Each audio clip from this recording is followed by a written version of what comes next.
मंगलम भगवान वीरो मंगलम गौतम प्रभो मंगलम शूलभद्राद्या जैन धर्मो सुमंगलम अज्ञानातिमिरन्धनां ज्ञानाञ्जनशलाकया नेत्रमुन्मीलितं येन तस्मै श्रीगुरवे नमः।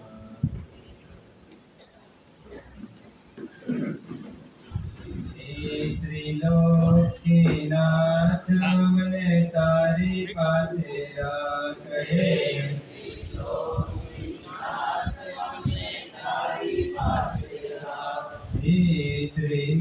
ત્રિલોકીનાથ મને તારી પાસે રાખે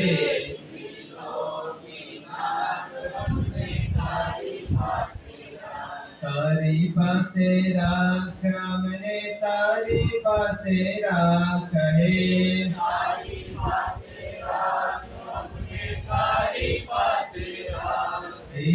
તારી પાસે રાખ મને તારી પાસે રાખે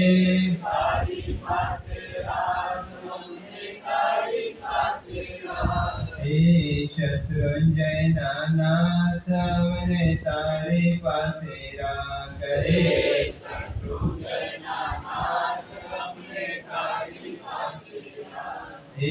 ગિરનાર નાથ મને તારી પાસે રાખે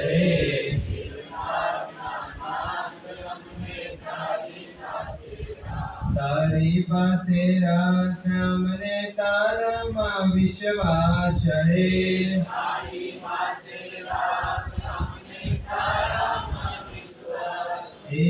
તારી પાસે રાખ મને તારામાં વિશ્વાસ હે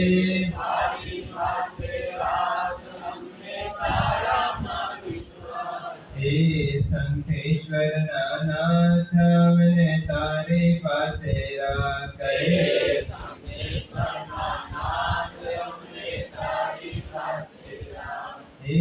જીરાવલા નાથ મને તારી પાસે રાખે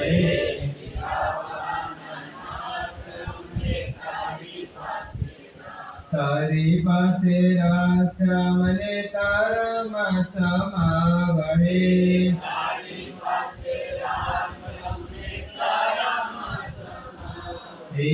તારી પાસે રાખ મને તારામાં સમાવહે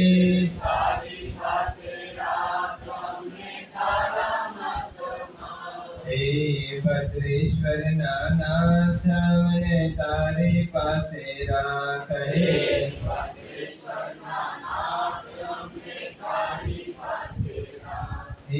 મોલોન નાથ મને તારી પાસે રાખે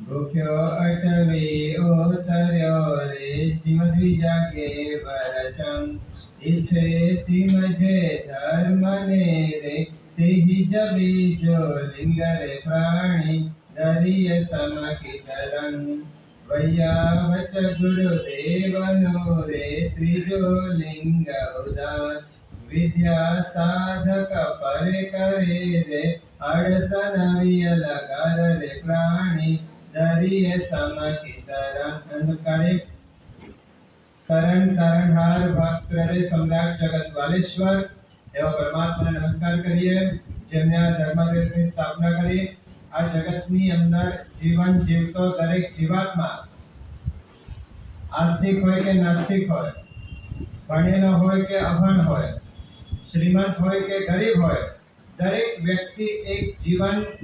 દરેક વ્યક્તિ એક કામના લઈને જીવન જીવી રહ્યો છે કે મારા જીવનની અંદર મને શાંતિની અનુભૂતિ થાય તો બહુ સારું છે આ જગતમાં જેટલા પણ જીવો છે એ દરેકની ભાવના દરેકની કામના શું હોય કે મારે મારા જીવનની અંદર શાંતિની અનુભૂતિ પ્રાપ્ત કરવી છે મારે શાંતિ પ્રાપ્ત કરવી છે આ લક્ષ્ય દરેક જીવાત્માનો હોય છે અને લક્ષ્યને પ્રાપ્ત કરવા માટે દરેક વ્યક્તિ પોતપોતાની શક્તિ મુજબ પોતપોતાના સંયોગો મુજબ પોતપોતાની બુદ્ધિ મુજબ પ્રયત્નો પણ કરતો હોય છે દરેક આત્મા ચાહે છે કે મારે શાંતિ જોઈએ છે, પણ દરેક આત્મા શાંતિ પ્રાપ્ત કરી શકતો નથી. વ્યક્તિ પાસે સંપત્તિ હોય, વ્યક્તિ પાસે સુવિધાઓ હોય, વ્યક્તિ પાસે સત્તા હોય, બધા જ પ્રકારની ફેસિલિટી હોવા છતાં પણ બધું જ છે, પણ શાંતિ ગાયબ છે. બાકી બધા તત્વો આ જગતની અંદર જે મળી શકતા હોય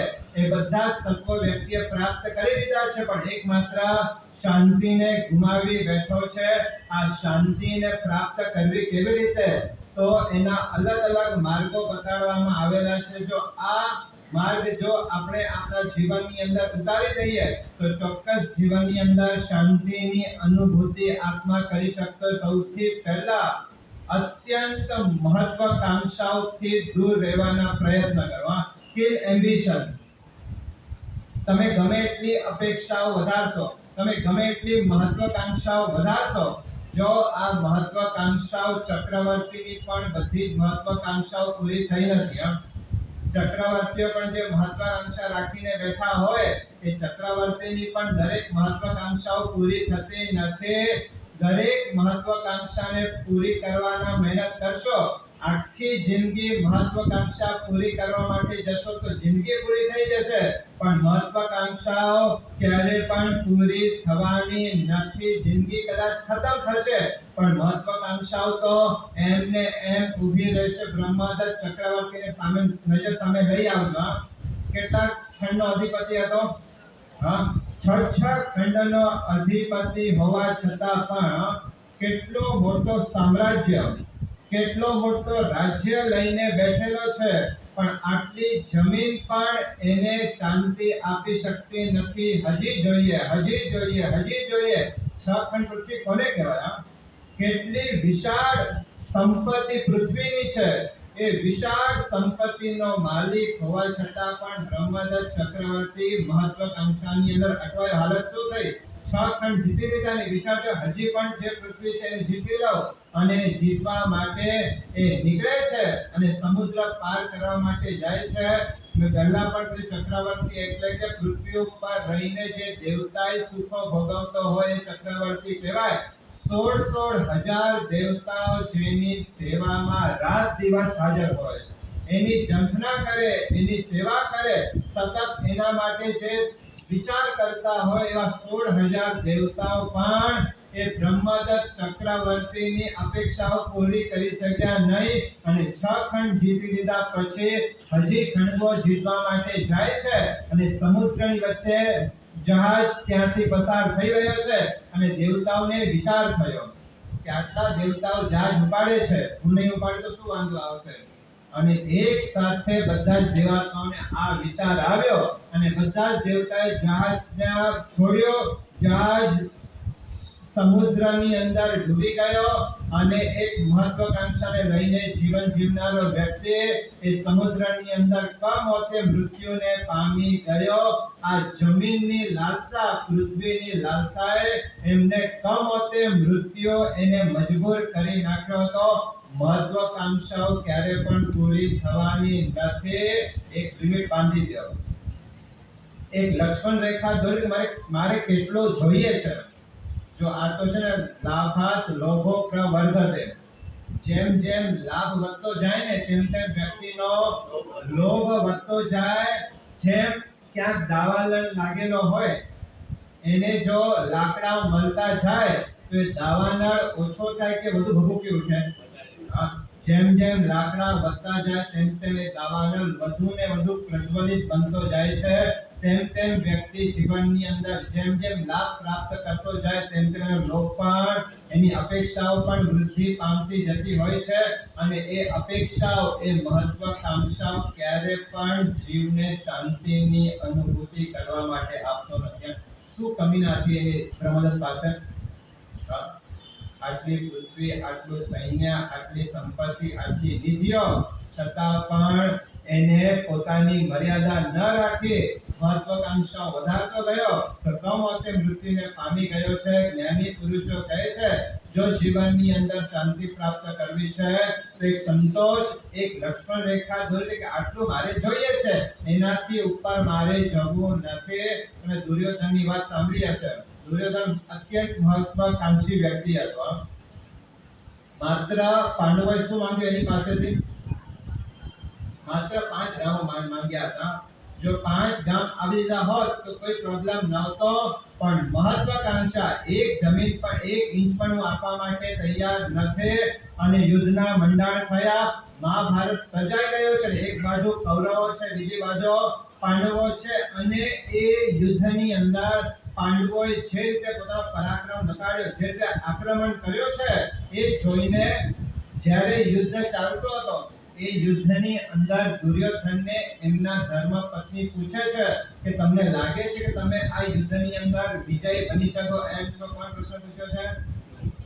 દુર્યોધનના ધર્મપત્ની ભાનુમતી પ્રશ્ન પૂછે કે સ્વામી આપને લાગે છે કે આપ આ યુદ્ધ જીતી શકો એમ છો? અને એ વખતે દુર્યોધન એટલું જ કહે છે કે અત્યારે જે યુદ્ધની પરિસ્થિતિ છે એમાં એમ લાગે છે કે કોઈ હિસાબે આ યુદ્ધની અંદર હું જીતી શકું એમ મને દેખાતો નથી.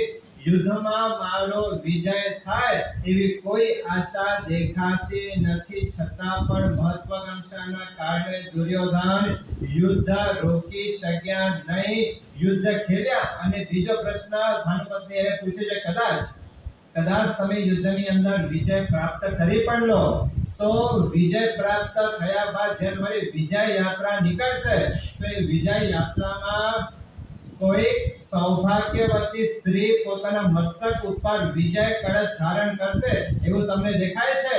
અને એ વખતે દુર્યોધન કીધું ભાનુમતીને કે તમે પણ તૈયાર રહેજો વિધવા બનવા માટે. ખબર છે કે મોત થવાનો છે, ખબર છે કે યુદ્ધ હારવાનો છે, છતાં પણ મહત્વાકાંક્ષાના કારણે દુર્યોધન અટકી શક્યા નહીં અને કેવી મોત પામ્યા? અંતિમ સમય પણ દુર્યોધનને વિચાર એ આવે છે કે હું પાંડવોનો લોહી પીવા. જ્યાં મરણ પથારી છે, જ્યાં મોત નજર સામે દેખાય છે, એ વખતે પણ આ મહત્વાકાંક્ષાએ કેવો દુર્જ્ઞાનની અંદર દુર્યોધનને ફેંકી દીધો કે મરતા મરતા પણ એમને પાંડવોનો લોહી પીવાનો વિચાર એમને આવતો હોય છે. દુર્યોધનની બે નબળી કડી. ધર્મપત્નીએ એમને બચાવવાના પ્રયત્ન કર્યા તોય ન બચ્યા અને શ્રી કૃષ્ણએ પણ એમને બચાવવાના પ્રયત્નો કર્યા હતા કે ભાઈ યુદ્ધમાં ઉતરવા જેવું નથી. યુદ્ધ એકાંતે લોકોનો અહિત કરનારો છે. હજી પણ સમજો 5 ગામ પર પાંડવોને આપી દે, હું આ બધી લખો, પણ ન માન્યા, ન પત્નીનો માન્યા, ન શ્રી કૃષ્ણનો માન્યા અને મહત્વાકાંક્ષાએ દુર્યોધનને મોતને ઘાટ ઉતારી નાખ્યો. બીજી બાજુ રાવણ, એને પણ પોતાના જીવનની અંદર બે નબળી કડી આપણને જોવા માટે મળે છે. રાવણને પણ ધર્મપત્નીએ સમજાવ્યા, ન સમજ્યા. રાવણને એમના ભાઈઓએ સમજાવ્યું છતાં પણ ન સમજ્યા. મંદોદરી એમના પત્ની રાવણને કહી છે કે તમે આટલા પાગલ કેમ બન્યા છો? તમે આટલા આકર્ષિત કેમ થઈ ગયા છો? તમે આ સીતા વગર તમે તમારો જીવનનો બરબાદ કરી રહ્યા છો. હજી અટકી જાઓ. અટકાવવાના પ્રયત્નો એમના ધર્મપત્ની મંદોદરી રાવણને કરે છે, પણ રાવણ મંદોદરીએ પ્રશ્ન પૂછ્યો રાવણને કે સીતાજીમાં એવું શું છે જે મારામાં નથી? આપ કેમ અટકતા નથી? અને એ વખતે રાવણ એટલું જ કીધું કે તમારો બધું જ છે, છતાં પણ હું સીતાને વગર જીવન રહેવા નથી માંગતો. અને આ મહત્વાકાંક્ષાએ રાવણને પણ યુદ્ધની અંદર ફેંકી દીધો. અને એક બાજુ રામચંદ્રજી છે, બીજી બાજુ રાવણ, બંનેનો યુદ્ધ થયો. અને યુદ્ધની અંદર આટલો સમર્થ વ્યક્તિ, આટલા પરમાત્માના ભક્ત વ્યક્તિ પણ મહત્વાકાંક્ષાના કારણે એ ડૂબી ગયા, જીવન હારી ગયા હતા. નજર સમક્ષ હંમેશા બ્રહ્મદત્ત ચક્રવર્તીને રાખજો, નજર સમક્ષ હંમેશા દુર્યોધનને રાખજો, નજર સમક્ષ હંમેશા રાવણને રાખજો કે મહત્વાકાંક્ષાઓને કાબૂમાં ન રાખી શક્યા, પોતાની જિંદગીને ગુમાવી દીધી છે. દરેક કે દરેક વ્યક્તિએ જો જીવનમાં શાંતિની અનુભૂતિ પ્રાપ્ત કરવી છે તે લક્ષ્મણ રેખા દોરવી પડશે. કેટલો ધંધો કરશો? કચ્છમાંથી જ્યારે પણ તમે આવ્યા, કોઈ 12 વર્ષે, કોઈ 14 વર્ષે, કોઈ 17 વર્ષે ધંધાની અંદર લાગ્યા. આજે 60-70 વર્ષ પૂરા થાય છતાં પણ હજી ધંધો છોડવો નથી. કેટલી અપેક્ષાઓ, જો તમે કચ્છમાંથી જ્યારે આવ્યા, કેટલી અપેક્ષા લઈને આવ્યા હતા? 1000, 2000, 5000 એક નાનકડો ઘર આટલી જ અપેક્ષાઓ લઈને આવ્યા હતા, પણ અપેક્ષાઓની કોઈ તમે લક્ષ્મણ રેખા ન દોરી. આજે કરોડોમાં રમો છો છતાં પણ જીવનની અંદર શાંતિ નથી. હંમેશા યાદ રાખજો, જો જીવનમાં શાંતિ જોઈતી હોય, પહેલો મહત્વાકાંક્ષાઓથી દૂર રહેવાના પ્રયત્ન કરો. કેટલાક વ્યક્તિની મેન્ટાલિટી હોય, કપડા મારા બ્રાન્ડેડ જ હોવા જોઈએ, મારા કાંડા ઉપર ઘડિયાળ પણ બ્રાન્ડેડ જ હોવો જોઈએ, મારી પાસે જે મોબાઈલ હોય એ લેટેસ્ટ ફીચર્સ જ્યાં નીકળતા હોય મોબાઈલમાં એવો જ મોબાઈલ મારી પાસે હોવો જોઈએ. કાર પણ કેવી, તો અત્યંત લક્ઝરિયસ કાર હોય આવી જ કાર મારી પાસે હોવી જોઈએ. કદાચ તમે બ્રાન્ડેડ કપડા પહેરો, કદાચ બ્રાન્ડેડ કારમાં આવો, કે કદાચ હાથમાં બ્રાન્ડેડ કદાચ ઘડિયાળ પહેરો, કદાચ 4 લોકો તમારી પ્રશંસા કરશે, પણ એ 4 લોકોની પ્રશંસા માટે કેટલા પાપોમાં તમારે ઉતરવું પડે છે કે વિચાર કરી લેજો. આખરે તો બ્રાન્ડેડ વસ્તુ વાપરવાનું કારણ શું હોય છે? લોકો પ્રશંસા કરે, અને એટલી પ્રશંસા ખાતર વ્યક્તિઓ કેટલા બધા પાપની અંદર ઉતરી જતા હોય છે.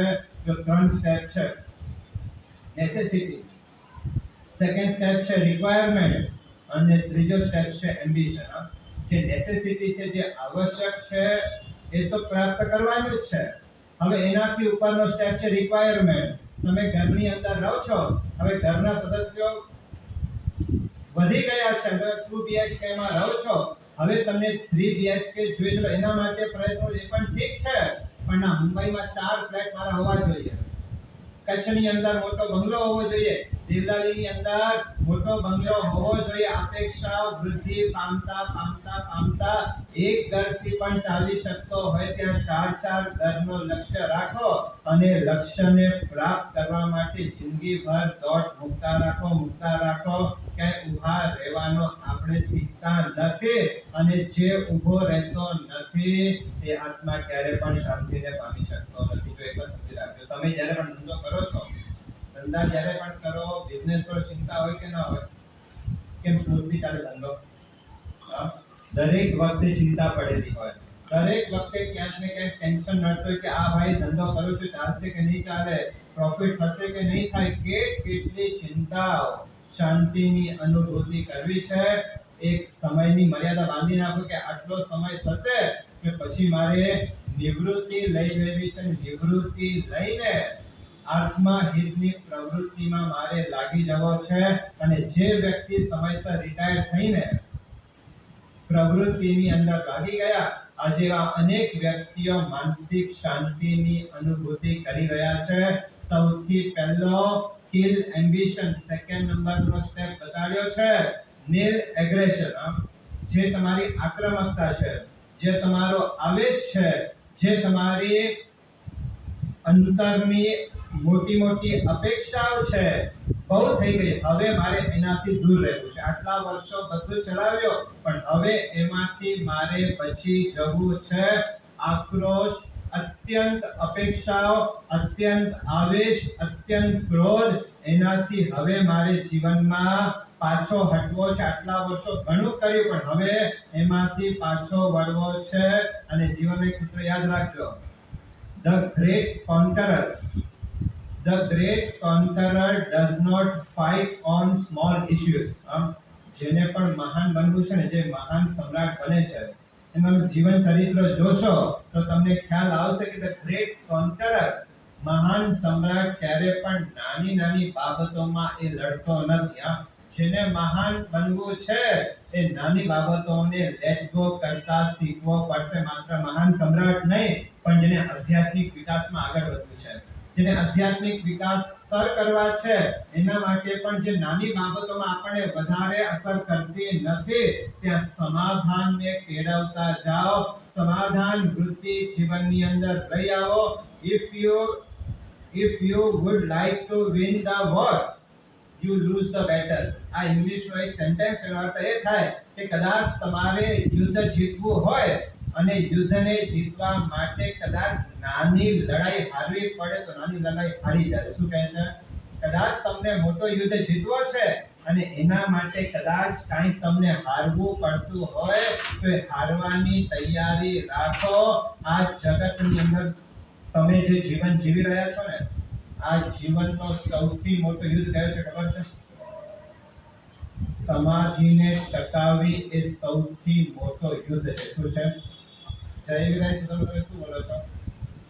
સમાધિ મરણમ છે. ભગવાન પાસે શું પ્રાર્થના કરો છો? કે પ્રભુ મને સમાધિ પૂર્વકનો મૃત્યુ આપજો. એમ નથી કીધું કે મને સંપત્તિ વાળો જન્મ આપજો, પણ શું લખ્યું છે? સમાધિથી યુક્ત મને મૃત્યુ આપજો. જ્યારે પણ મરણ આવે ત્યારે મરણ વખતે મારી સમાધિ અખંડિત રહે એટલા પ્રાર્થના જય સૂત્રની અંદર કરવામાં આવતો હોય છે. અને જેને સમાધિ ટકાવી હશે એને સમાધાન કરતા શીખવો જ પડશે. ભગવાન મહાવીરને ગૌતમ મુનિએ પૂછ્યું ને કે પ્રભુ આપ સમાધિની વાત કરો છો તો સમાધિ કોને કહેવાય? ભગવાન એટલું જ કીધું, "ઓયમાં સમાધાનમ સમાધિ." સમાધાન કરતો ચાલ એ જ સમાધિ છે. અને જે આત્મા સમાધાન કરી લેતો હોય છે એ જ વ્યક્તિ પોતાની સમાધિને ટકાવી શકતો હોય છે.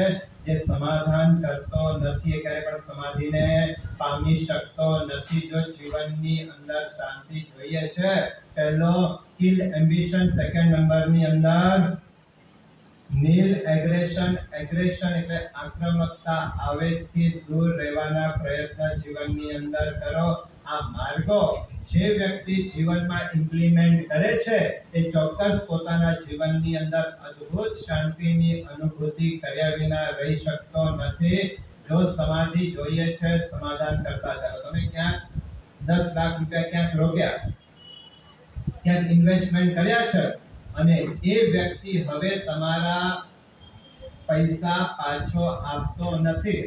તમે પ્રયત્ન કરો છો, તમે પ્રયાસ કરો છો, તમે એની સાથે બેસો છો, ચર્ચાઓ કરો છો, વાર્તાલાપ કરો છો, છતાં પણ જ્યારે તમારા ઇન્વેસ્ટમેન્ટ પાછા આવતા નથી તો જિંદગી ઘર માટે અશુભ ધ્યાનની અંદર જીવન જીવશો.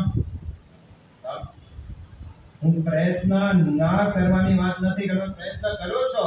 સંભવ એટલા બધા જ પ્રયાસો કર્યા છતાં પણ ઇન્વેસ્ટમેન્ટ પાછો નથી આવતો તો એના માટે સમાધાન શું છે? એના માટે સમાધાન એક જ છે કે અત્યારે મારા 10 લાખ રૂપિયા આવતા નથી, બરાબર છે, પણ જ્યારે મૃત્યુ આવશે ને ત્યારે 10 કરોડ પણ મારી સાથે આવવાના નથી. 10 લાખ તમારા ગયા છે, એના તમે રસ્તા ઉપર નથી આવ્યા. 10 લાખ તમારા ગયા છે, તમે તમારો જીવન અટક્યો નથી, તમે પ્રેમથી જીવન જીવી શકો છો. હું છોડવાની વાત નથી કરતો, પણ નથી જ આવવાના તો અશુભ ધ્યાન કરીને પણ એ આવવાના તો નથી. તો અશુભ ધ્યાન કરીને શા માટે મારી સમાધિને ખંડિત કરી નાખો? આ સમાધાન વૃત્તિ તમને ક્યાંક ને ક્યાંક અશાંતિમાંથી બહાર કાઢી નાખશે. જો આ સમાધાન નહીં હોય તો તમારી સમાધિ ટકવી અત્યંત મુશ્કેલ બતાડવામાં આવેલી છે.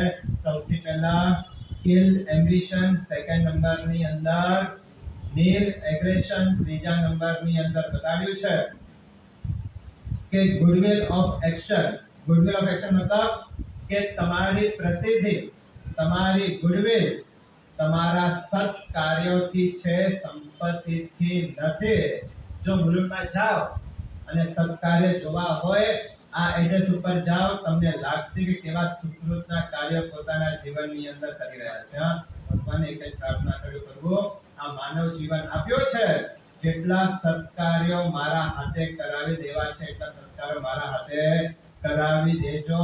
તારા દ્વારે આવેલો કોઈ ખાલી હાથે જાય નહીં. આ ભાવના દરેક શ્રાવકની જીવનની અંદર હોવી જોઈએ. જે સત્કાર્યો કરે છે ને એના જીવનમાં પ્રસન્નતા હોય છે, એના જીવનની અંદર આનંદ હોય છે.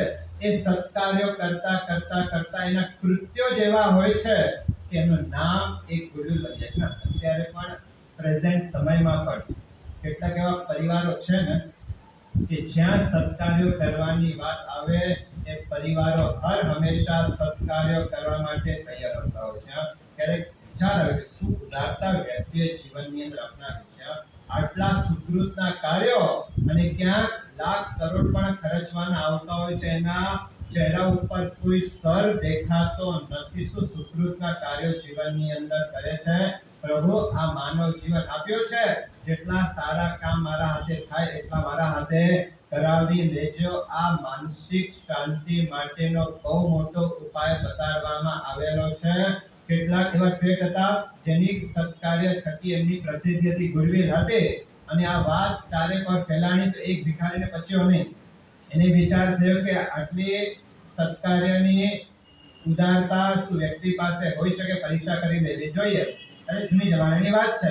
એટલે શેઠ જે પોતાના ઘરમાંથી નીકળતા હતા, ઘરમાંથી નીકળે એટલે ઘડી આવતી. એક ગલીની અંદર એક ભિખારી આવ્યો શેઠ આગળ. શેઠ, બે દિવસથી ભૂખ્યો છું, કાંઈ મળ્યો નથી, કંઈક આપો. શેઠે એટલું જ કીધું. તને પૂછ્યો કેટલા દિવસનો ભૂખ્યો, શું જોઈએ છે? શેઠ, કાંઈ 10 રૂપિયા આપો ને. શેઠ તરત 10 રૂપિયા આપીને આપી દીધા, ખીચામાંથી કાઢીને આપ્યા. ત્યારે એ ભિખારીને થયો કે 10 માંગી આપે ને 100 માંગી લીધા હોત તો વ્યક્તિ બેવકૂફ બનવા માટે તૈયાર છે. ઉતાવળ ઢીલો પડું છું એટલે વિચાર થાય કે 10 નહીં 100 માંગવા છે. એટલે શેઠ ધીરે ધીરે આગળ ચાલી રહ્યા છે. અને આ ભાઈ સાહેબ બીજા રસ્તા ઉપર જઈને પોતાના થોડા કપડા ચેન્જ કર્યા, થોડી પોતાની હેરસ્ટાઈલ ચેન્જ કરી, લગર વગર થઈને શેઠ પાસે આવ્યો. શેઠ, અત્યારે મારા દીકરાઓ ભણી રહ્યા છે, અત્યારે સ્કૂલની ફીસ નથી, જો કૃપા કરો અને 100 રૂપિયા મને આપો. એટલે શેઠે 100 રૂપિયા કાઢીને આપ્યા. ધારીને થયું યાર, આ તો 100 રૂપિયા એટલા પ્રેમથી આપ્યા છે, 1000 માંગી લીધા હોત તો. વળી વિચાર થયો કે ના, 1000 માંગવા છે. એટલે વળી શેઠ આગળ ગયા અને આ ભાઈ સાહેબ વળી બીજા રસ્તા ઉપરથી જઈને બીજી ગલીમાં ગયો. રસ્તા ઉપર કોઈ ભિખારણ બેઠા હતા, એની સાથે લીધા અને સાથે લઈને શેઠની આગળ આવ્યા અને શેઠને કીધું, શેઠ, અત્યારે બિઝનેસમાં બહુ લોસ ચાલી રહ્યો છે, કંઈક આપો, મારું કામ થશે. બોલ, શું જોઈએ છે? શેઠ, 1000 રૂપિયા આપો ને. તરત શેઠે 1000 કાઢ્યા. ચાલીને થયું કે 10 કીધા તો 10 આપ્યા, 100 કીધા તો 100 આપ્યા, 1000 કીધા તો 1000 આપ્યા. તો 10,000 માંગુ તો કદાચ મને ના પાડવાના નથી. એટલે વળી આગળ વધ્યા અને શેઠની આગળ આ ભિખારી કે, શેઠ, બહુ દુખી છો, બહુ જરૂર છે, શું જોઈએ છે? 10,000 આપો ને. અને શેઠ 10,000 કાઢીને આપવા માટે તૈયાર કરીને થયો કે આવા પવિત્ર વ્યક્તિને હું ઠગી રહ્યો છું, આ યોગ્ય કરતો નથી. અને શેઠની આગળ કીધું, શેઠ, તમને ખબર નથી પડતી, 10 માંગવા વાળો પણ હું જ હતો, 100 માંગવા વાળો પણ હું જ હતો, 1000 માંગવા વાળો પણ હું જ હતો, અને 10,000 માંગવા વાળો પણ હું જ છું. આ ભિખારીએ પોતાની મનોભાવના તો વ્યક્ત કરી. શેઠે જાવ તો હવે ખબર છે, તને ખબર નથી કે 10 આપવા વાળો પણ હું જ હતો, 100 આપવા વાળો પણ હું જ હતો, 1000 આપવા વાળો પણ હું જ હતો, ને 10,000 આપવા વાળો પણ હું જ છું. તું ચીટિંગ કરવા માટે આવે છે, હું ચીટિંગનો શિકાર બનવા માટે તૈયાર છું. તું મને છેતરવા માટે આવે છે, હું છેતરાઈ જવા માટે તૈયાર છું. આ સત્કાર્યોની ઉદારતા, વ્યક્તિઓ પાસે કેવી ઉદારતા જગતની અંદર રહેલી છે. મારા જીવનની અંદર કૃત્યથી મારું નામ થાય, એ મારે નામ કરવું નથી, પણ કૃત્ય જ મારા એવા છે કે જે મારી ક્રેડિટ બની જતી હોય છે. આવું જીવન જે વ્યક્તિ જીવન જીવતો હોય છે, એ વ્યક્તિ અત્યંત શાંતિની અનુભૂતિ કરી શકતો હોય છે. ગુજરાતની અંદર એક ભાઈ લગભગ 1000 થી 2000 કરોડનો મોટો એમ્પાયર જેને ઊભો કરેલો છે. જૈન નહોતા, અજય નહોતા, પણ જૈન પુસ્તકો પ્રત્યે ખૂબ અનુરાગ વાળા હતા. એટલે જૈન શ્રાવક સાથે એમને ખૂબ સારો પરિચય. એટલે એક વખત એ જૈન શ્રાવક એ નોન જૈન વ્યક્તિને મળવા માટે એમના ઘરે જાય છે અને ઘરે જઈને નોન જૈન વ્યક્તિને પૂછે છે કે આટલો મોટો આપે એમ્પાયર ઊભો કર્યો છે, એ આટલો મોટો એમ્પાયર ઊભો આપે કર્યો, એની પાછળનો રહસ્ય શું છે? અને જ્યાં પ્રશ્ન પૂછ્યો ને, તો તરત જ એ ભાઈ એક રૂમની અંદર દાખલ થયા અને પોતાની તિજોરી ખોલી. એ તિજોરીમાંથી એક કાગળ લઈ આવ્યા અને કાગળ લઈ આવીને એ વ્યક્તિની આગળ કાગળ મૂકે છે કે આપ મને પ્રશ્ન પૂછો છો ને કે આટલો મોટો એમ્પાયરનો રહસ્ય શું છે? એનો રહસ્ય આ કાગળની અંદર લખેલું છે. આ રહસ્ય એ છે કે જ્યારે હું મારો બિઝનેસ શરૂ કરવા માટે તૈયાર થતો હતો, ફર્સ્ટ ડે મારો બિઝનેસનો, તો એ વખતે મુસ્લિમો મમ્મીને અમ્મીજાન કહે. એટલે ધંધાની શરૂઆત કરતા પહેલા હું મારા અમ્મીજાન પાસે ગયો અને અમ્મીજાનના પગમાં પડીને કીધો કે નવા બિઝનેસની શરૂઆત કરો છો, આશીર્વાદ આપ. અને એ વખતે મારા અમ્મીજાન એટલું જ કીધું કે ભાઈ ધંધો ભલે કરજે, છેતરાઈ જજે, પણ કોઈને છેતરજો નહીં. આટલા શબ્દો મારા અમ્મીજાને મને કાગળની અંદર લખી આપ્યા હતા. એ ભણેલા ગણેલા નહોતા, પણ કોઠા સૂઝવાળા હતા. ને આપણે ત્યાં પણ શ્રાવકના 21 ગુણોમાં સૌથી પહેલો ગુણ કયો બતાડ્યો છે? હા, ન્યાય સંપન્ન વૈભવ બતાડવામાં આવેલો છે. શ્રાવક જીવન સાધુ બની શકતો નથી, શ્રાવક જીવન જીવે છે. એનો પહેલો ગુણ કયો બતાવ્યો છે? હા, ન્યાય સંપન્ન વૈભવ. હું કોઈને એટલો ન ઠગી નાખું કે જેના કારણે સામેવાળા વ્યક્તિની જિંદગી બરબાદ થઈ જાય. હું એવા કોઈ કૃત્ય ન કરું કે જેના કારણે એ વ્યક્તિ પાયમાલ થઈ જાય, એવી દશામાં મુકાઈ જાય. આવા કોઈ કૃત્ય મારે મારા જીવનની અંદર કરવા નથી. એક અમ્મી જાણે એક સલાહ આપે કે છેતરાઈ જજે પણ છેતરતો નહીં. અને આ એક વાક્યએ આટલો મોટો એમ્પાયર ઊભો કરી નાખ્યો છે. શ્રાવક જીવનના જો જીવનની અંદર શાંતિ જોઈતી હોય તો ન્યાય સંપન્ન વૈભવને પ્રાપ્ત કરવાના પ્રયત્ન કરજો. આપણી મેન્ટાલિટી શું છે કે કાવા દાવા ન કરીએ, ઊંધા છતાં ન કરીએ, અસત્ય ન બોલીએ તો કમાવી શકતા નથી. કદાચ આ મેન્ટાલિટી હશે, પણ જે પુણ્યને લાવવા માટે પાપ કરવા પડે એવા પુણ્યની ક્યારે પણ પ્રશંસા નહીં કરતા. મારે સમજે તો કહેવા માંગુ છું, જે પુણ્યને તમારે ઉદયમાં લાવવા માટે કોઈ પાપનો આલંબન લેવો પડતો હોય તો આવા પુણ્યની ક્યારે પણ પ્રશંસા કરશો નહીં. અસત્ય બોલો છો, મજબૂરી છે તો દુખી થાવ, પણ રાજીપો જો થશો તો જબરજસ્ત કર્મ બંધ જીવનની અંદર કરી બેસશો. કદાચ ખોટા કામ કરો છો તો એની પ્રશંસા કરશો નહીં. સૌથી પહેલા કિલ એમ્બિશન, સેકન્ડ નંબરની અંદર નીલ એગ્રેશન, ત્રીજા નંબરની અંદર ગુડવિલ ઓફ એક્શન. તમારા સત કાર્યથી તમારી ગુડવિલ છે. ચોથા નંબરનો માર્ગ બતાડ્યો છે સ્કિલ ઓફ એપ્રિસિએશન. કોઈકે સારા કાર્યો કર્યા છે, કોઈકે સુકૃતના કાર્યો કર્યા, તમે નથી કર્યા પણ કોઈકે કર્યા છે. પણ જેને કર્યા છે એની મન મૂકીને તારીફ કરો, એની પ્રશંસા કરો. એને સ્કિલ ઓફ એપ્રિસિએશન કહેવામાં આવે છે. શું થાય ખબર છે? વ્યક્તિઓ મોટા ભાગે માનસિક દુઃખી શા માટે ખબર છે? વ્યક્તિઓ માનસિક દુઃખી મોટા ભાગે શા માટે હોય છે?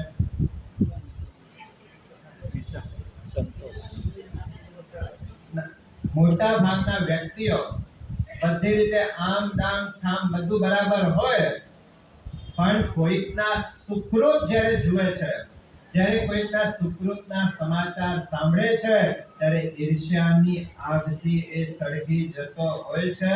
અને બધા જ સામગ્રી હોવા છતાં પણ એ માનસિક અશાંતિનો ભોગ બની જતો હોય છે. ચોથા નંબરનો માર્ગ બતાવ્યો છે કે કોઈ સુકૃતના કાર્યો કરે છે એને મન મૂકીને પ્રશંસા કરો, તારીફ કરો. શું થશે?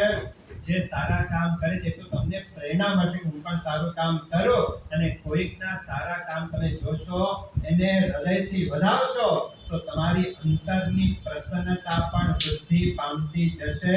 જો આ એંગલ નહીં હોય અને ક્યાંક કોઈના સુકૃતના જોઈને જો આપણે આગમાં લેપાઈ જઈશું તો આપણી માનસિક અશાંતિ આપણી પાસે આવ્યા વિના રહેશે નહીં. કોઈ સુકૃતના કાર્યો કરતો હોય એ સુકૃતના કાર્યને પ્રેમથી મારે વધાવી દેવાના. જે સુકૃત કરનાર હોય એને હૃદયપૂર્વક એની અનુમોદના જીવનની અંદર કરતા થઈ જાઓ. આ ચોથા નંબરનો માર્ગ અને પાંચમા નંબરનો માર્ગ બતાવ્યો છે. ક્યાંક તમે તમારી લાગણીનો પ્રદર્શિત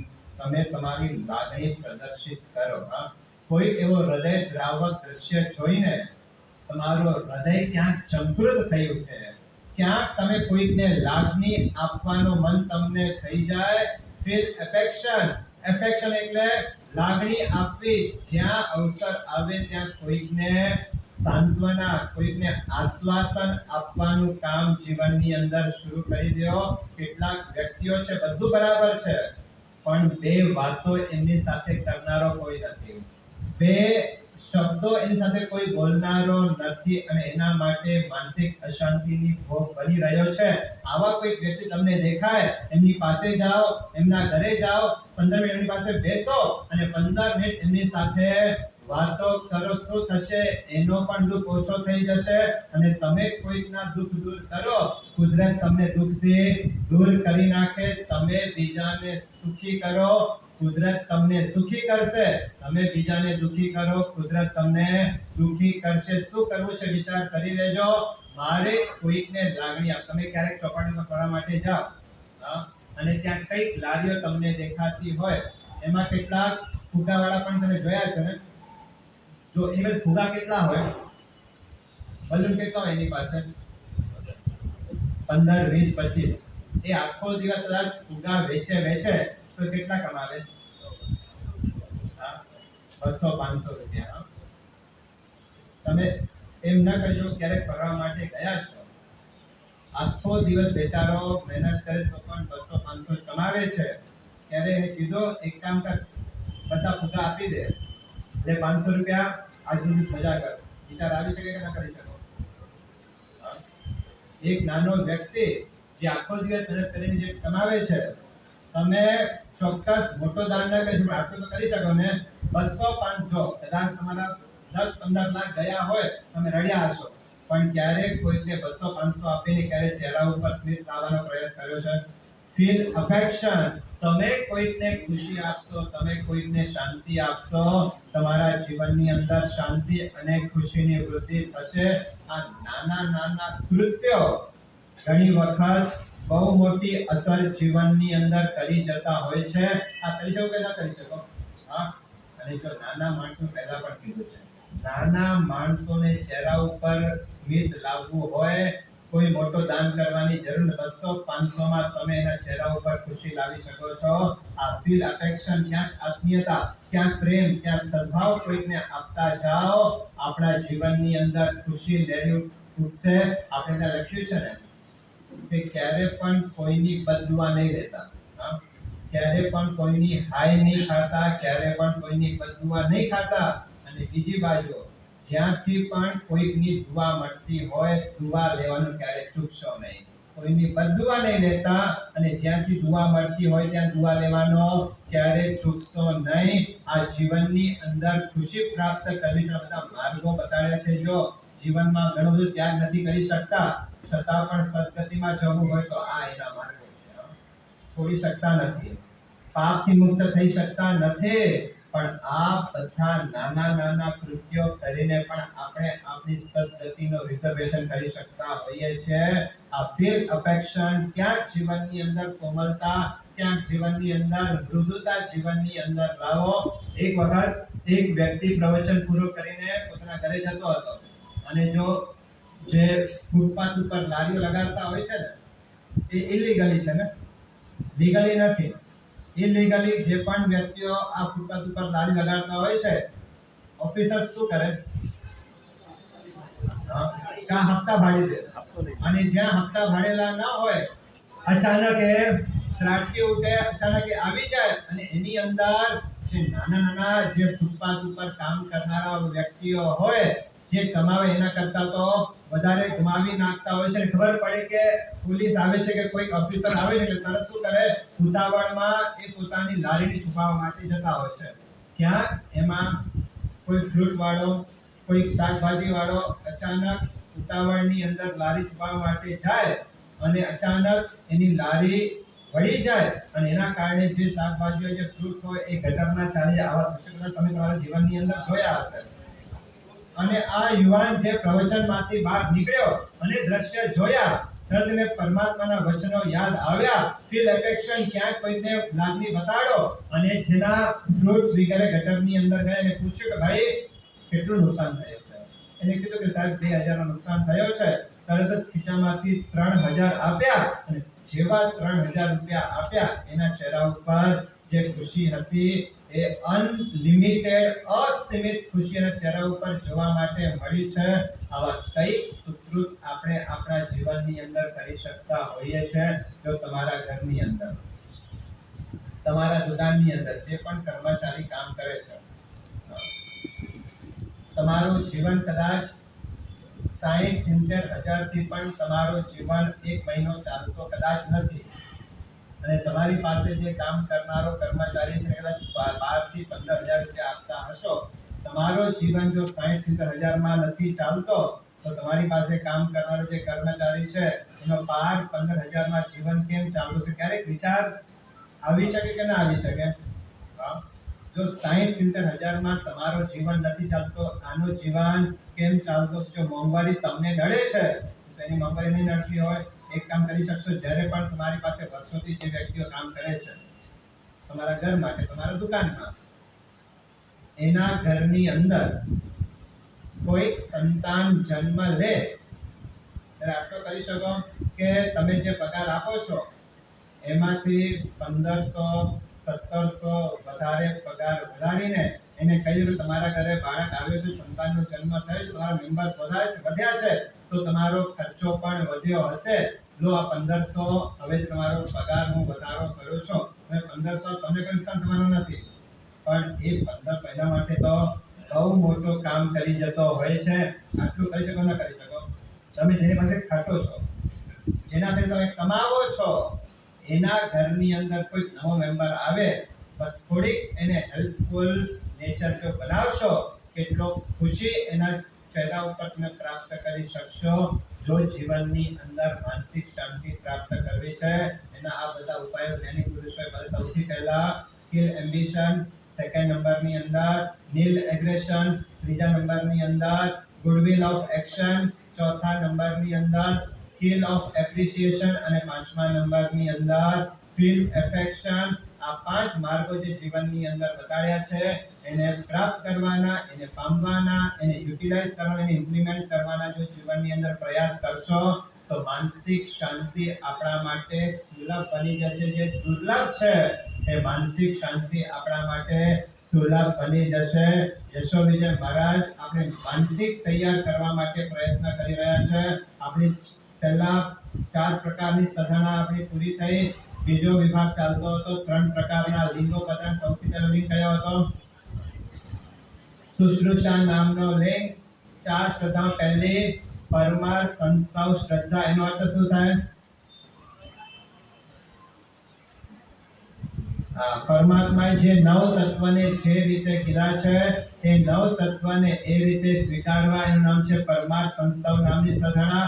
બીજા નંબરની સાધના બતાડી હતી શુદ્રાષ્ટ પરમાર્થ સંસ્થાઓ નામની સાધના, એટલે કે જે રત્નત્રયના આરાધક છે, જે આધ્યાત્મિક રંગથી પોતાના જીવનને રંગિત કરી નાખ્યા છે, જે પરમાત્માનું જે શાસન છે એના સિદ્ધાંતોને મોક્ષ માર્ગને જગતની અંદર પ્રસારિત કરનારા છે, અને જે આત્મા સૂત્ર અને અર્થના જાણકાર છે એવા ગુરુ ભગવંતોની વિનય વૈયાવચ કરવી, એને સુદ્રષ્ટ પરમાર્થ સંસ્થાઓ નામની શ્રદ્ધા બતાવી. ત્રીજા નંબરની અંદર વ્યાપન દર્શન વર્જન નામની સાધના, કે જે આત્માઓ પતિત છે, પાર્શ્વસ્થ છે, અજ્ઞાની જીવો છે, યથાછંદ છે, આવા સમ્યક સ્વથી ભ્રષ્ટ થયેલા આત્માઓનો પરિચય છોડવો, એ ત્રીજા નંબરની વ્યાપન દર્શન નામની વર્જન નામની સાધના બતાવી. ચોથા નંબરની અંદર કુદર્શન વર્જના પરિહાર નામની સાધના, જે અન્ય ધર્મી છે, જે પરદર્શનીય છે, જે મિથ્યાત્વી જીવો છે, એનો પરિચય છોડવો, એ કુદર્શના વર્જના પરિહાર નામની સાધના બતાવી. આ 4 પ્રકારની શ્રદ્ધા થયા બાદ બીજો વિભાગ આવે છે. 3 પ્રકારના લિંગ બતાવ્યા. સૌથી પહેલા શુશ્રુષા નામનો લિંગ. શુશ્રુષા એટલે શ્રુતની પરમ અભિલાષા, પરમાત્માના વચનો સાંભળવા માટે જેનો આત્મા હંમેશા તૈયાર હોય. જે વાદળનો અવાજ સાંભળે, મેઘનો અવાજ સાંભળે અને જેમ મોર નાચી ઉઠતો હોય છે, તેમ જ્યાં પરમાત્માના શ્રવણનો અવસર મળે તેમ જેનો હૃદય નાચી ઉઠતો હોય છે, એની શુશ્રુષા નામનો લિંગ એના જીવનની અંદર છે. યશો વિજય મહારાજે કીધું છે બીજા નંબરનો લિંગ બતાડ્યો છે ધર્મરાગ. જે આત્મામાં, બરાબર સમજો, જે આત્મામાં સમ્યક દર્શન પ્રગટ થઈ ગયો હશે એ આત્માને ધર્મ પ્રત્યે અનન્ય રાગ પ્રગટ થયા વિના રહેશે નહીં. બીજા નંબરનો લિંગ કયો બતાડ્યો છે? ધર્મ રાગ. જેને ધર્મ કાર્ય કરવામાં જે પરમ અનુરાગ વાળો હોય એને ધર્મ રાગ કહેવામાં આવે છે. જેને ધર્મ પ્રત્યે અવિચલ શ્રદ્ધા હોય, જેને ધર્મ કાર્ય કરવામાં જે હર હંમેશ આનંદ અને ઉત્સાહ સાથે ધર્મનો કાર્ય કરતા હોય, સમજી લેવો કે એના જીવનની અંદર ધર્મ રાગ નામનો લિંગ પ્રગટ થઈ ચૂક્યો છે. કેટલા એવા દરેક સંઘોની અંદર આપણને એવા આત્માઓ જોવા માટે મળે છે ને કે જે પદ ઉપર ન હોય, છતાં પણ સંઘનો કોઈ પણ કાર્ય હોય એ સંઘના દરેક કાર્યની અંદર જે ખભે ખભા મિલાવીને એ સંઘની ઉન્નતિમાં, સંઘને અભ્યુદયમાં જે હર હંમેશ તૈયાર રહેતા હોય છે. કેટલા શ્રાવક શ્રાવિકો આપણને સંઘની અંદર જોવા માટે મળે છે ને. સમજો સંઘની અંદર કોઈ દીક્ષાનો પ્રસંગ આવ્યો છે, કોઈ પદાધિકારી નથી કીધો, કોઈ સંચાલકોએ નથી કીધું, પણ કેટલાક માણસો એવા હોય છે કે સામે ચાલીને પદાધિકારીઓને કહી દે કે અમારા યોગ્ય કોઈ પણ કાર્ય હોય તો અમને કાર્ય સોંપજો, અને જે કાર્યને સોંપવામાં આવે અત્યંત આનંદ સાથે જે વ્યક્તિઓ એ ધર્મનું કાર્ય કરતા હોય, સમજી લેવો એની પાસે ધર્મ રાગ નામનો લિંગ એના જીવનની અંદર આપણને જોવા માટે મળે છે. પોતે ધાર્મિક હોય, ધર્મનિષ્ઠ હોય, અને જ્યાં પણ ધર્મનો કાર્ય થતા હોય એ ધર્મ કાર્ય કરવામાં જે પરમ અનુરાગ વાળો હોય. જો આ બધા જે માર્ગો યશોજી મહારાજ બતાડે છે ને એ સાંભળીને પોતાની જાત સાથે ટેલી કરવાનું છે કે આ બધા મારામાં જોવા માટે મળે છે કે નથી મળતા. જો આ નથી તો સમ્યક દર્શન આપણાથી દૂર છે, જો છે તો સમ્યક્ત્વ આપણો નિર્મલ થઈ રહ્યો છે. આપણા જીવનના સમ્યક દર્શનથી સુશોભિત કરવા માટે આ બધા સ્થાનો તો બતાડવામાં આવેલા છે. કેટલાક વ્યક્તિઓ મનની અંદર મને કહેશે તો હું કામ કરીશ નહીં. ધર્મનું કામ છે, મારું કર્તવ્ય છે, મારે કરી લેવો જોઈએ. કદાચ કોઈ પૂજારી કદાચ એને 2-4 દિવસ માટે ક્યાંક ગામમાં જવું પડે અને એ વખતે ચિંતા કરે પૂજારીનું કામ કોણ કરશે, સામે તમે કહી દો ચિંતા કરશો નહીં, જેટલા દિવસ પૂજારી નહીં આવે એટલા દિવસ હું પ્રેમથી દેરાસરને સંભાળતા. શું થયું? ધર્મ રાગ છે. આ તમને ધર્મ પ્રત્યે અનન્ય શ્રદ્ધા છે. સમજો તમારા ગામની અંદર કોઈ ગુરુ ભગવાન તો આવી રહ્યા છે, સામયિક સંઘે રાખ્યો છે, ત્યારે ગુરુ ભગવંત આવે એના કરતા હું એમને સામે લેવા માટે જાઉં અને જે સમય સમયો આપેલો હોય એ સમય ઉપર તમે પહોંચી જાવ. શું થાય? અને કોને પાર્શ્વનાથ પરમાત્મા પાર્શ્વનાથ કૃષ્ણને કેમ શા માટે બન્યા? જે કલ્યાણકો જ્યાં જ્યાં થતા હતા એ ઉત્સાહ આનંદ સાથે અહોભાવ પૂર્વક એ કલ્યાણકોની ઉજવણી કરતા હતા. એના કારણે અત્યારે ભલે શાસન મહાવીર નો, પણ સૌથી વધારે પૂજનીય કોઈ પરમાત્મા હોય તો શા માટે? તો ધર્મ કાર્ય કરવામાં ધર્મ રાગ હતો એટલો જબરદસ્ત પુણ્ય વધારી નાખ્યો કે સૌથી વધારે દેરાસર પાર્શ્વનાથના જોવા માટે મળશે, સૌથી વધારે જાપ તો પાર્શ્વનાથના થશે, સૌથી વધારે સાધના તો પાર્શ્વનાથની થશે. આ ધર્મ રાગ જ્યાં પણ ધર્મનું કાર્ય કરવાનો આવે એ ધર્મ કાર્ય કરવામાં જે પરમ અનુરાગ વાળો હોય એને ધર્મ રાગ નામનો બીજો લિંગ બતાડવામાં આવેલો છે.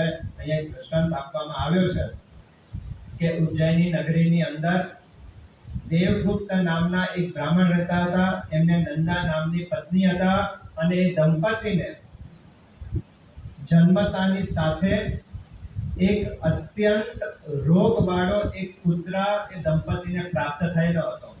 જ્યાંથી જન્મ્યો ત્યારથી જ રોગ એમના શરીરની અંદર વ્યાપ્ત થઈ ગયા અને માતા પિતાએ એ બાળક એ સંતાનના રોગને મટાડવા માટે કેટલા વૈદ્યો કેટલા હકીમોને બતાડ્યા, ઉપચારો કરાવ્યા, પણ કોઈ ઉપચાર કામ કરતા નથી. અને માતા પિતા વ્યગ્રતાના કારણે બાળકનું નામ પણ પાડી શક્યા નહીં અને લોકની અંદર એમ નામ પડી ગયું કે આ રોગી છે. નામ શું પડ્યું?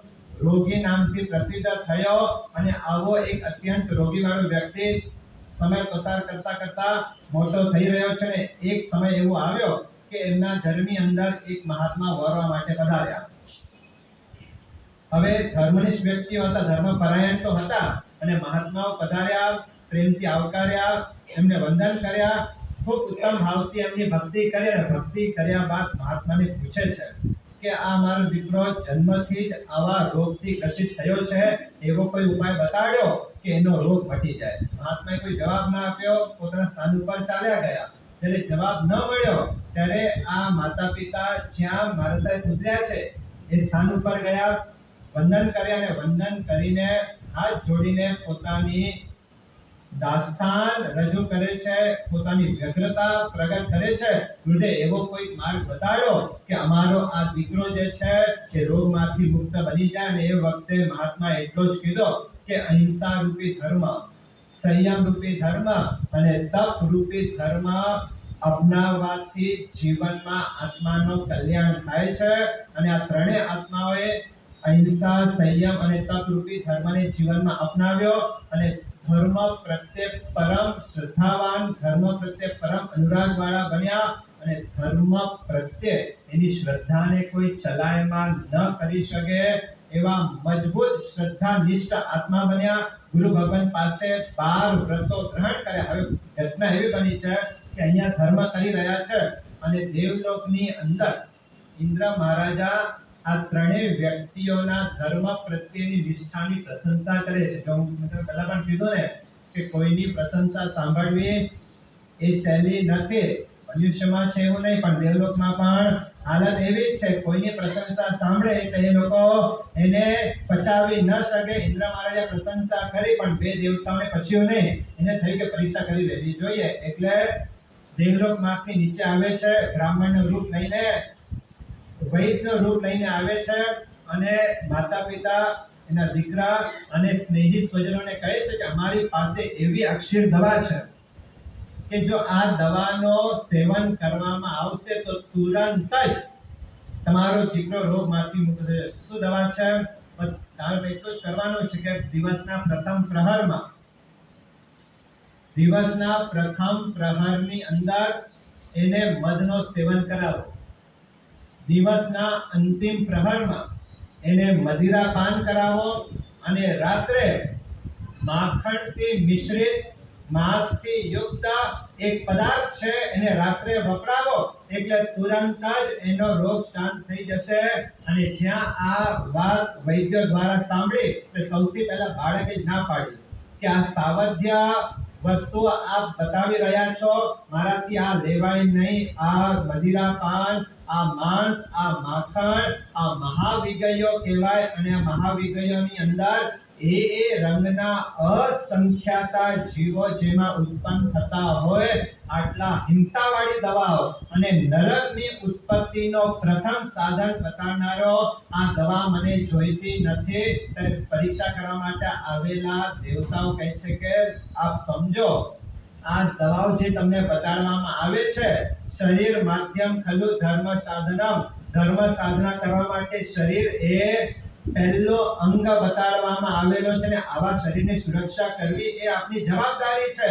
અને આ શરીર જો સારું થતો હોય તો થોડો ઘણો સાવધ્ય યોગ પણ અપનાવી લેવો જોઈએ. અને એ વખતે બાળક જો ધર્મ રાખતું કામ કરે છે, બાળક એ વૈદ્યને પૂછે છે કે આપે જે દવા બતાડી છે ચલો એ દવાનું સેવન કરું, પણ આટલી ગેરંટી આપી દો કે આ દવા લેવાથી ક્યારે પણ મૃત્યુ પામવાનો નથી, સદા માટે જીવતો રહેવા. હવે આટલી ગેરંટી આપો તો હું આ દવા લેવા માટે તૈયાર છું. ત્યારે વૈદ્ય સદા માટે તમે કોઈને પણ કાયમ રાખી શકતા નથી. જો તમે કાયમ રાખી શકતા નથી તો અલ્પ સમયના મનુષ્ય જીવનના આયુષ્ય માટે આટલા મોટા પાપો મારા માટે યોગ્ય નથી, ના પાડે છે.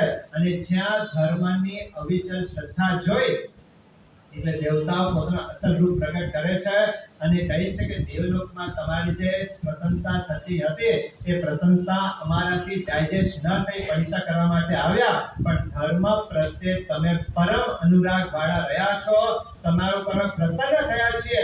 અને પ્રસન્ન થઈને એ દેવતાઓ એ રોગી જે બાળક હતો એમને નિરામય બનાવ્યો, નિરોગી બનાવ્યો, એમના ઘરને ધન ધાન્યથી ભરપૂર કરી નાખ્યો. અને આ અવસ્થા પ્રાપ્ત કરીને એ બાળક જે ધર્મ કરતો હતો હવે સવિશેષપણે ધર્મ કરતા એનું નામ આરોગ્ય દ્વિજ પાડવામાં આવ્યો. અને ધર્મની આરાધના કરતા આરોગ્ય દ્વિજ મૃત્યુ પામીને દેવલોકની અંદર ગયો અને ત્યાંથી પોતાના મોક્ષને નિશ્ચિત કરી નાખ્યો છે.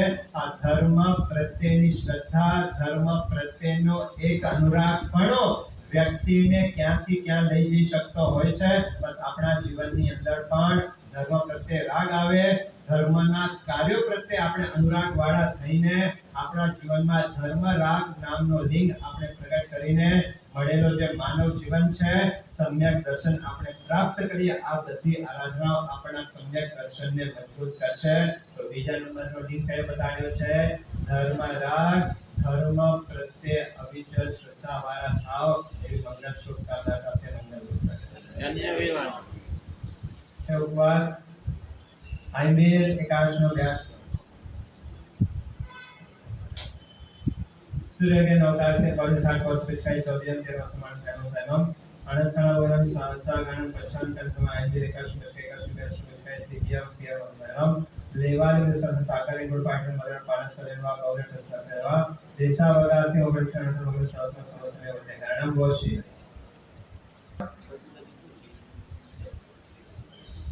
ये भगवान महावीर स्वामी है गौतम स्वामी ने समाधिनी व्याख्या શું આપી હતી? भगवान महावीर स्वामीए गौतम स्वामी ने समाधिनी व्याख्या શું આપી હતી? भगवान महावीर स्वामीए गौतम स्वामी ने समाधिनी व्याख्या શું આપી હતી? આ પહેલો પ્રશ્ન. અને બીજો પ્રશ્ન, દેવગુપ્ત બ્રાહ્મણ કયા નગરીની અંદર રહેતા હતા? દેવગુપ્ત બ્રાહ્મણ કયા નગરીની અંદર રહેતા હતા? शासन शासन